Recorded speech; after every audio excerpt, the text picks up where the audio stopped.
It's 7 in the morning in Kyoto, and a 5-year-old boy stands at the edge of a public swimming pool, his small frame casting a long shadow across the water. His mother sits on a bench nearby, watching. The boy looks nervous. He's been taking swimming lessons for weeks, but this is the first time he'll jump in alone. His mother doesn't say a word. She doesn't offer encouragement or tell him he's going to do great. She simply watches.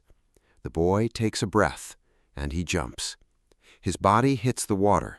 He surfaces, gasping, and swims toward the instructor. His mother's face doesn't change. There's no exuberant celebration, no "that's my boy" or "you were so brave." Instead, something quieter happens. She nods, almost invisibly.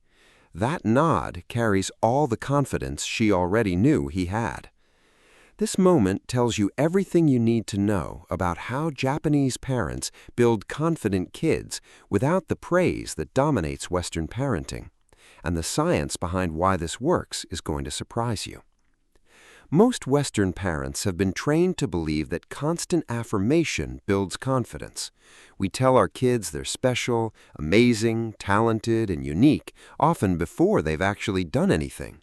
We believe confidence comes from being told you're capable. But there's a fundamental misunderstanding in this approach, and it's quietly damaging how our children see themselves. Japanese parenting operates from an entirely different premise. Confidence doesn't come from hearing how good you are. It comes from discovering it yourself. In Japanese parenting culture, there's a concept called Kodomo no tame ni, which means for the sake of the child. Written with 3 characters, ko for child, domo for plural, and no tame ni, meaning for the benefit of. But this isn't just about doing things for children. It's about a parent's entire philosophy of stepping back and letting the child experience their own capability rather than borrowing confidence from their parent's voice. This requires enormous restraint from a parent. While a Western parent sees a child struggling with a toy and immediately jumps in with encouragement and assistance, a Japanese parent allows the struggle to exist. The parent is present, watching closely, but silent. They understand something crucial. The struggle is where the confidence is built. This isn't neglect. Japanese parents are intensely engaged with their children, perhaps more than Western parents in many ways.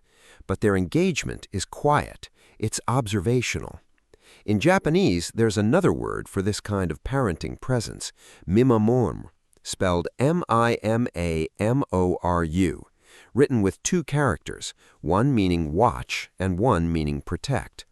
To Mimamoru is to watch over something while allowing it to develop on its own terms. You're not micromanaging or intervening constantly.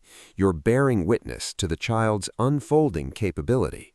There's a protective attention without controlling the outcome. Consider how different this is from the Western approach. In Western culture, particularly in educated middle-class families, we've created an environment of constant feedback. We believe children need to hear what they're doing right in order to internalize it as a skill or character trait. A Western child paints a picture, and the parent says, "That's beautiful, you're such a great artist." A Japanese child paints the same picture, and the parent might say, "Tell me about what you made." The difference seems subtle, but the neurological outcome is entirely different. When you tell a child, "You're so talented at art," the child's brain registers external validation. Their confidence becomes dependent on your feedback. But when a parent responds with genuine curiosity about what the child created, something shifts. The child's brain is oriented toward their own internal assessment. They have to ask themselves, "What do I think about what I made?" That internal voice becomes the foundation of real confidence, the kind that doesn't evaporate when they face difficulty or criticism. The science on this is unambiguous. In a study published in the journal Psychological Science by researchers at Stanford University, psychologists examined how different types of praise affected children's motivation and resilience. The researchers gave children a challenging puzzle and split them into 2 groups. One group was praised for their intelligence, "You're so smart," and another group was praised for their effort, "You must have worked hard." When both groups were then offered a choice between an easy task and a harder task, the children praised for intelligence chose the easy task. They wanted to maintain the image of being smart. But the children praised for effort chose the harder challenge. They understood that their capability came from effort, not from an inherent quality that needed protecting. Now, Japanese parenting takes this even further. It doesn't just praise effort, it often doesn't praise at all during the process. The child builds confidence by doing, and that doing becomes integrated into their sense of self without being narrated back to them constantly. Let's contrast this with what happens in typical Western homes. A child learns to ride a bike. In a Western household, the scene often unfolds like this. The parent runs alongside the bicycle, cheering, narrating the child's success in real time. "You've got this. You're doing it. You're so brave." The moment the child succeeds, there's celebration, high fives. "I told you that you could do it."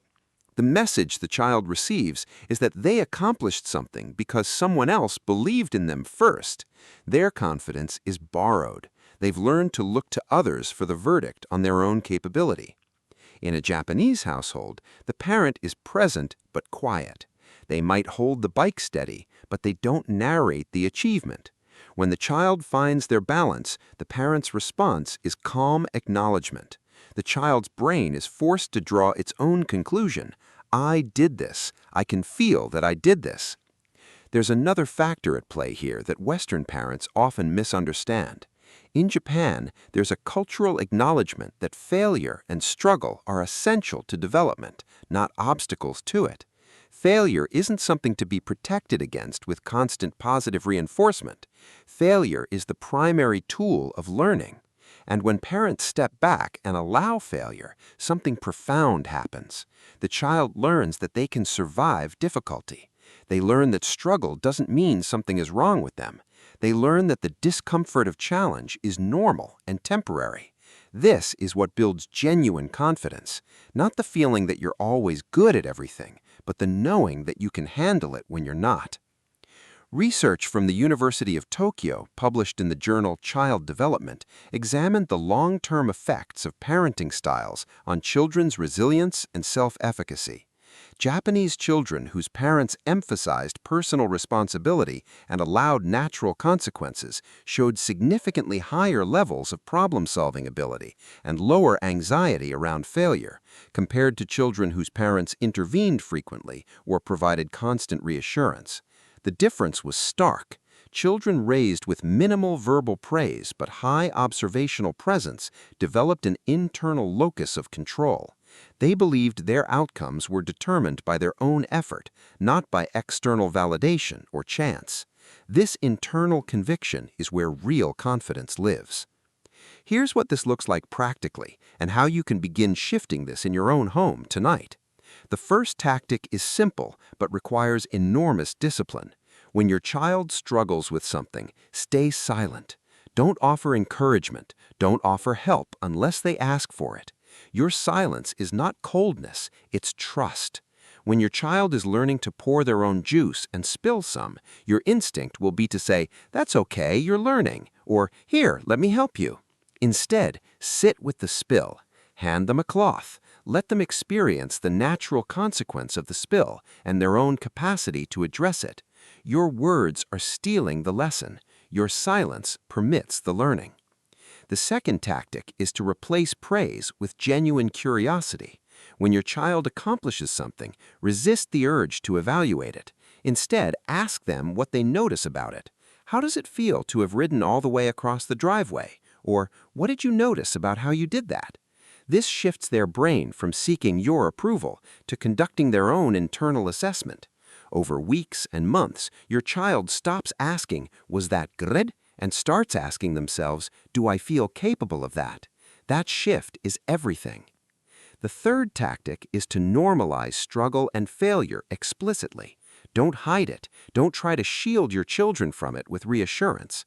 When your child fails at something, your response should be almost clinical in its calmness. "It didn't work that time. What do you notice?" This teaches them that failure is information, not indictment. In Japanese culture, the understanding is that a child who is never allowed to struggle is a child being robbed of their own confidence, because confidence can only be earned through direct experience of capability. It cannot be given. It cannot be instilled through words. It can only be discovered by the child themselves, moment by moment, through doing difficult things and surviving. What's remarkable is that this approach actually requires more presence from parents, not less. It's harder to sit silently watching your child struggle than it is to jump in with encouragement and help. It requires faith that your child has within them what they need.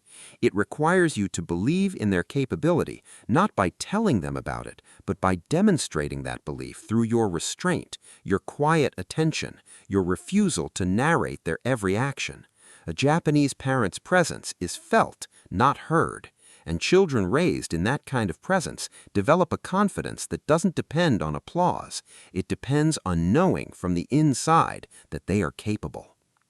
If this video shifted something in the way you see your child's confidence, share it with someone who needs to hear it.